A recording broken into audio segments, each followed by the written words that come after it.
gaalkacyo xaflad qada sharaf ah isla markaasna uu ku shaacinayay musharaxnimadiisa Dr. Maxamed Xasan Kulmiye oo ah musharax xildhibaan golaha shacabka dowladda federaalka Soomaaliya ayaa ka dhacday maanta hotel Aaran ee magaalada Gaalkacyo.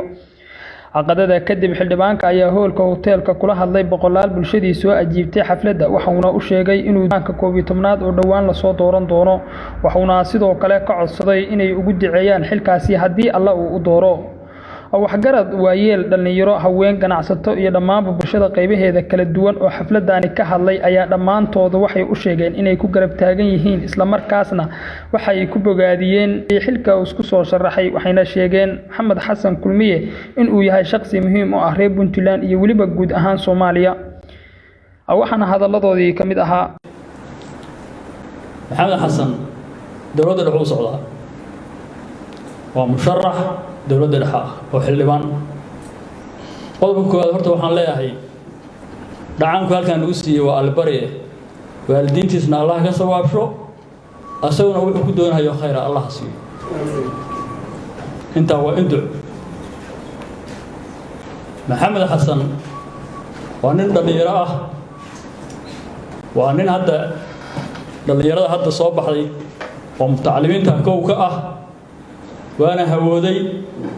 وحنا هودي دولة الدحيح إنه حبين كهذا حبين تأويل كهذا هي أما لا جوبي كروا إنك كأنه وحرمنا وأنا وشعلا إن أنا واسيي أدين كنا إلى سيسان وإلى سود ويسان وإلى قارتان سلاسة هذين ذيك الدنيا هي ما شاء الله إيش أنا ولاد بيجوا الرجي ولادكو آيدي قدام بيجي البقرة ويناس وقاتي وأنا آيدها أوفر لبدن سجن الله كل دوره والدين كيس كسيات شو أنا الله نوانفع بيشتن محمد ضد بكسو الرجي هذا اللي بعناه أنا عني حلفده دو الله فديه وقرب كيس فديه ما شاء الله متكسو أو عدة أو حلبان oo inoo imaanay waxaan rabnaa kan kale inuu garab fariisto nasiibkiisana dhowrto sidaas aan ku boorinayaa kuna soo wada dhaweynaynaa mid kastana calafkiisu qaadanaya laakiin mid kasto noo yimaada waxaan leenahay war meeshii hadii Ilaahay ku geeyo oo Ilaahayba ku geeyo wartolka iyo dadkaagi iyo dalkaagi ku soo dhawow ha iloobin hasii jeesan soo jeesan ku leenahay qof kastoo bini aadama Soomaaliya islaama waxa xaq u leeyahay in la doorto waxana uu doorto waxaan soo dhaweynaynaa musharaxa Dr. Maxamed Xasan Kulmiye musharaxnimadiisa soo dhaweynaynaa waxaan leenahay kuwa badan oo ka horeeyay iyo kuwa soo socdaba oo u sharaxan xildhibaanada golaha hoose iyo kan golaha saraba ayaa Puntland ku soo qulqulaya kuwaas aad kamid tahay waxaan leenahay tartankaas iyo hardankaas adag oo ku sugaya Ilaahay hadii aad calaf ku leedahay ragaas aad la mid ka tahay hadii aad calaf u yeelato in Ilaahay kugu guuleeyo kulligeena anaga waa tolkeen xildhibaanada kuwa imaanaya kuwa soo ku joogaba gabdhiyo walaalba waa tolkeen xaq waxay noogu leeyihiin inay waxna weydiistaan anaguna xaq waxaan u leenahay inaan soo dhaweyno hadee ninkii asagu qofku dooranaya iyo cidii ku soo bixi doontana waxa weeye wax xaq Ilaahay ku maqan xildhibaan Dr. Maxamed Xasan Kulmiye waxaan leenahay soo dhawow xildhibaane wassalaamu calaykum waraxmatullaahi wabarakaatuh meesha waxaan ka soo dhaweynayaa oo si xushmad leh oo sharaf leh maartay xalfada noogu maamusay oo noo sharfay Maxamed Xasan Kulmiye Maxamed waxaan ku leeyahay soo dhawow xildhibaan soo dhawow waa ku soo dhaweynaynaa mar koowaad iyo mar labaad waana mahadsan tahay xilka aad soo taagteen Allah kugu guuleeyo waana ku duceynaynaa inta ka bacdi waxaan leeyahay Maxamed waa nin aqoon-yahan ah haliyay ma sha Allah runtii waan ku farxay waa wax lagu farxo xilka uu soo taagay أنا كوجد عيننا لا كوجود يعني لأنهاي محمد سود ومركوبات يمر لبعض أنا سود ويننا وأنا وإلا أقعده إنه محمد حسن كل بيه هاي musharax u taagan xilka. midda labaadna waa midda aqoontiisa iyo cilmigiisa ka hadlaysa. marka anagu labadaba markhaanti baan ka nahay inuu maxamed xasan kulmiye uu yahay musharax, nin musharaxa aqoon-yahana xilka u qalma,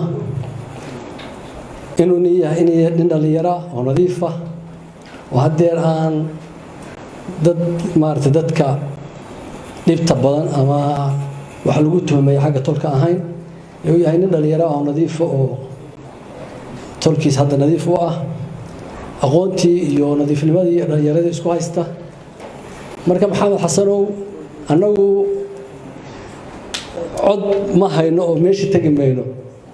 laakiin ducadii iyo waxaan kugu kaalmaynaynaa warrinkaasi waa istaahila inuu xildhibaan laga dhigo, inuu meeshaa tago waa istaahila ayaa labadaasaan kugu kaalmaynaynaa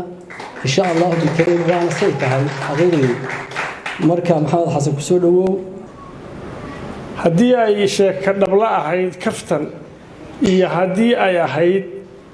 tusaalayn, intaba dadkii iiga horreeyey baa dhambeeyey. waxaan leeyahay maxamed xasan kulmiye soo dhawow. waxaad og tahay in ragna kaa horreeya ragna kaa dambaynayo. waxaad og tahay jaranjaro adag baad sii maraysaa. muduga waa kow baan u malaynayaa. niman kaloo aqoonle waa jireen, laakiin dhakhtarku waa badbaadiyaha nolosha qayb ka mid ah. waa qof xaggii tacliineed, xaggii lahjiyadeed iyo xaggii badbaadin intaba isku darsaday. garashadana wuxuu kala mid yahay bini aadamka kale oo dhanoo dadka qaar garasho wacanna waa ku jiraan qaar maxamed xasan waxaan leenahay si walba ku soo dhawow dhallinyarada reer gaalkacyood ama yuusuf daarood oo ku doonaya oo ku raba, waana kula dadaali doonaa insha allah. dhanka kale iskuduwaha wasaaradda ganacsiga gobolka mudug cali cabdiraxmaan macalin ayaa dhankiisa sheegay inuu maxamed xasan kulmiye yahay shakhsi dhallinyaro ah mudana xilkaasi inuu helo islamarkaasna lagu garab istaago. wuxuuna sheegay dhankiisa ka maamul ahaan inay ku garab taagan yihiin. ilaahay waxaan ka weydiinaynaa inay tani ugu xigi doonto tiisa uu ku helo xilka xildhibaannimo ee dowladda federaalka Soomaaliya, inuu qadadaas ay qadada labaad ay noqoto. aad iyo aad baan ugu bogaadinayaa runtii ninka dhallinyarada aqoon-yahanka ah. runtii wuxuu wataa sida hore looga dhawaajiyay cilmi aan weli arag murashax u taagan oo xilka raadinaya oo diktoornimo ah. runtii ayadaa waxay tahay xil bogaadin mudan. waa sida horeyaashu hore u sheegeen oo hadda ninku hadduu dhakhtar yahay wax badan oo baahiyo deegaanadan ka jira ayuu garanayaa. marka waxaan qabaa anigu diktoorka in maaragtay si weyn oo mugle mar walba looga qayb qaato ololihiisa murashaxnimo iyo kaambeynkiisa. waxaan leeyahay si mugle ha looga qayb qaato haddii ilaahayadan ka dhigo. annagu haddaan nahay hadda dhallinyaradiina runtii waxay ila tahay waddada uu hayo waa waddo sugaysa dhammaan dhallinyarada maanta wax baratay. maanta asagaa inoo bilaabay, waxaan rajaynayaa inuu waddo cusub aan wax ka aqoon inoo bilaabay, asagu uu khayrkeeda iyo sharkeeda labadaba uuna soo siin doono. hadduu khayr ku arko tolka wax tarana wuxuu dhihi doonaa war waddadaasaan qaaday soo qaada. hadday shartaana waxay ila tahay wuxuu dhihi doonaa war balaaya iga raacday meesha ha isku aadinina. marka waxaan leeyahay waddo khayr allah uga dhigo, dhammaanteenna waddo khayr oo inoo falay allah inooga dhigo. ugu dambeyntii murashaxa doctor maxamed xasan kulmiye oo ka hadlay xafladda ayaa ka hadlay sababihii kaliftay inuu isku soo sharaxo xilkani, islamarkaasna wuxuu u mahadceliyey bulshadii ka soo qayb gashay xafladani aadka u qiimaha badan. mawduunka ganacsatada, dhalinyarada sharafta leh,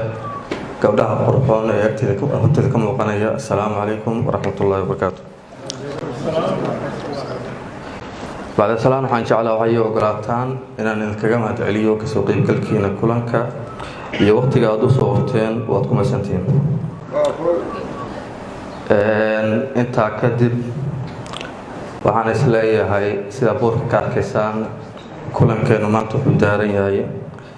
inaan soo bandhigo inaan ahay musharax u taagan xilka xildhibaannimo ee dowladda federaalka Soomaaliyeed 2021-2025.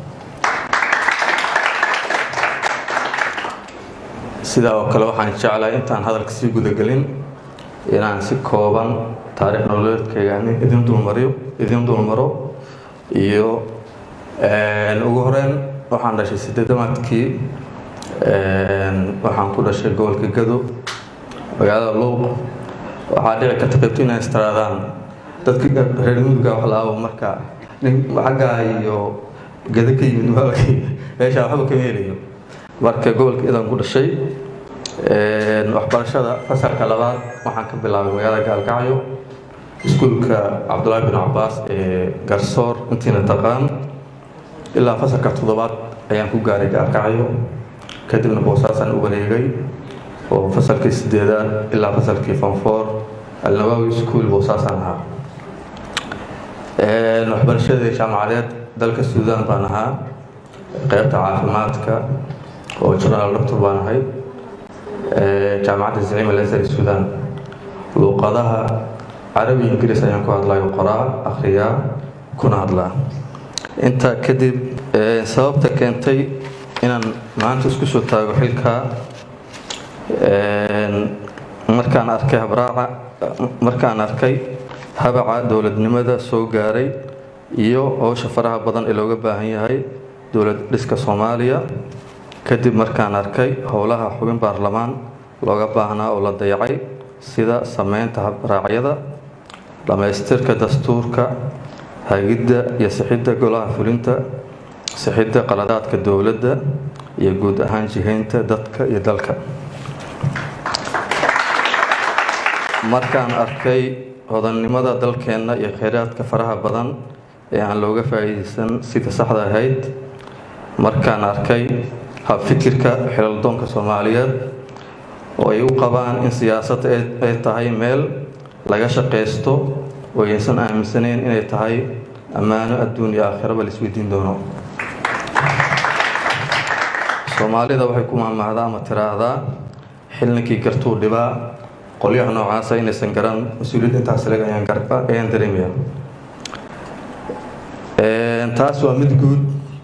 tan deegaan ahaan iyo qoys ahaan iyadana sidoo kale dayac badan ayaa dhalinyarada iyo deegaanada reerka haysta oo ay ka mid tahay dowladda federaalka sida ogtihiin waxaa laga helaa mashaariic badan oo horumarineed waxaa laga helaa ceelal waxbarasho caafimaad sida ogsoontihiin xildhibaanada dowladda federaalka Soomaaliyeed qaybtood ama inta badan deegaanada ka soo jeedaan waxay geeyeen ceelal waxay geeyeen hospitaallo waxay geeyeen waxyaalo badan oo mashaariic horumarineed ah meeshaas waxaa iga muuqanayay marka gaabis iyo dayac kuwa xilka inoo haya qaybtood oo dowladda waxaa laga helaa xilal oo aan mudnaan oo ay ka mid yihiin agaasimayaal guud agaasimayaal waaxaadyo sidoo kale safaaradaha dibadda dhalinyarada waxbaratay shaqooyin iyo boosas ayay ka helaan kulli waxba kuma aanilin waxaan ballan qaadayaa ilaahay hadduu idmo oo ii calfo idinkana aad isiisaan igu helisaan codkiina inaan mas-uuliyad iyo xil weyn aan iska saari doono in boosaskaas la buuxiyo halkudhigaygu waa isla xisaabtan iyo wada shaqayn dhab ah sababtoo ah waxaan wax ku noqonaynaa qof walba oo mas-uuliyad meeshuu ka leeyahay ka qaata si wada jira inaan deegaanadeena iyo waxayna aan u dhisanno si looga fogaado in 4 sano oo kasta markii la gaaro shaqada laga soo bilaabo meeshii ay markii hore taagneed oo tusaale ahaan hadda 2016 meeshii taagneen iyo mas-uuliyiinta aan mudirsanaa haddana meesha aanu ka bilaabayno mar walba qasaaraynu ku jirnaa gunaanad waxaan kusoo gunaanadayaa oo aan codsi aan u dirayaa inaad igu helisaan xilka aan doonayo ilaahayna waxaan ka baryaa inuu igu asturo anigana mas-uuliyad iyo waxaan saari doonaa howlo badan waa mahadsantihiin tolka dhammaantii u mahadcelin